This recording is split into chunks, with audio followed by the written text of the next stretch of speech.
everyone, this is Doneza Joy and for today's vlog, ituturo ko sa inyo kung paano tayo makakapag-verify ng ating AdSense account manually. So, kapag hindi pa natin natanggap ang ating PIN galing sa AdSense, pwede natin itong i-verify manually. So, paano nga ba? Pag-uusapan natin yan. Kaya, keep on watching.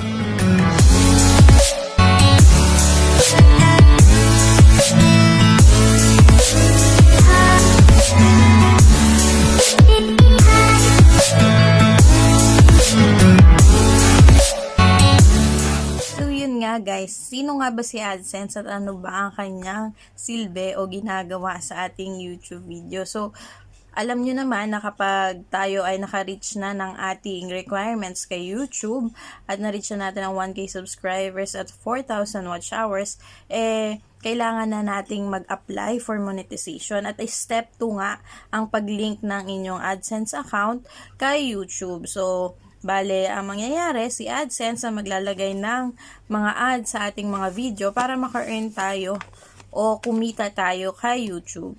So, para maipadala na sa atin ang ating PIN ni AdSense, kailangan lang po nating makaipon ng $10 sa ating AdSense account. So, halimbawa, na-monetize kayo ng June 12 or kalagitnaan ng June. So, bibilangin nun hanggang katapusan. Tapos, kada 12 ng monthly, bale July 12, papasok yung kinita mo ng June 1 hanggang June katapusan ng every 12 next month. So, July 12 ngayon.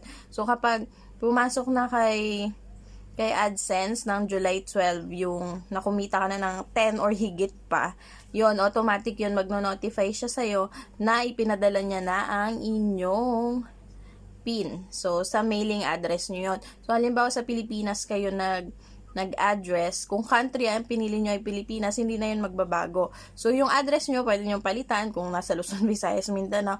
Pero yung country, hindi nyo na yan pwedeng palitan. Kung nakaipon ka na ng $10 at na-send na sa'yo ni AdSense, inyong PIN, nakalagay doon na it will take 2 to 4 weeks para matanggap mo kasi via mail yan eh. Mostly sa post office nyo kayo mag-check or or isi-send ng kartero mismo sa bahay nyo.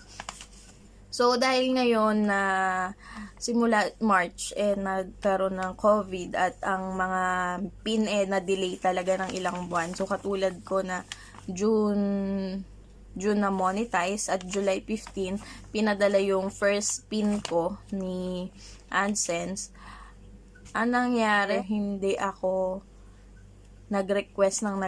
So, ayun nga po, kung na-send na po sa atin ang ating PIN, ang first PIN natin halimbawa na-send na sa atin ng July 15, pwede po tayong mag-request monthly.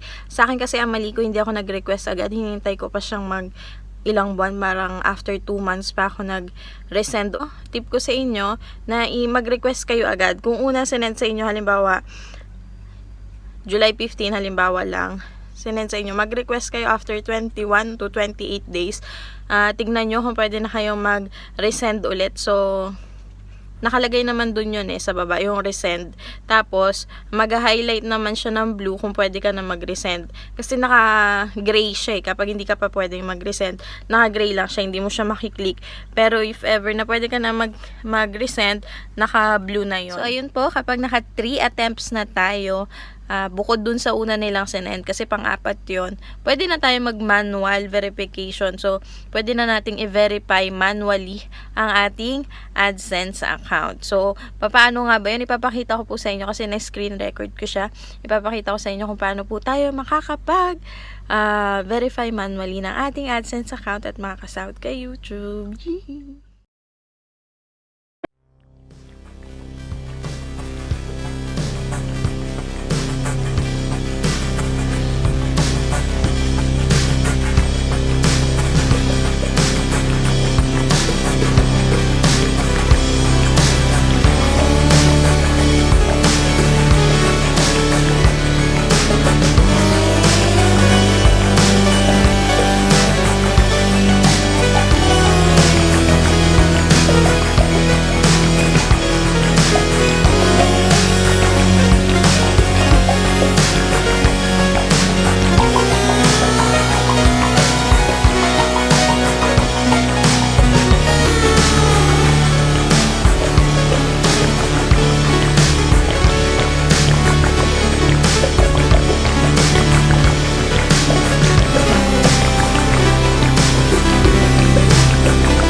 lamang po kasimple kung paano po natin ma-verify ang ating AdSense account kahit wala pa tayong PIN. So once na na-submit na po natin ang ating valid ID at information sa ating PIN troubleshooter, ay makakatanggap na po tayo ng email galing kay AdSense sa ating Gmail account. So siguro after a minute or so, matatanggap na po natin yung PIN approved galing kay AdSense. So yes, approve na ang ating AdSense at pwede na tayong maka-cash out na ating na-reach na threshold kay AdSense. Ipapadala po nila yan. So, kailangan natin mag-add ng ating payment method sa AdSense. Ayun na po yun.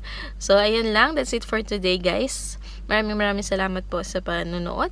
At kung nagustuhan niyo ating video, don't forget to like and subscribe on my channel and click the notification bell para updated ka sa next vlog. Bye! Started from a DM, now she wanna see him. If you wanna link, baby, gotta be the weekend. Just follow me.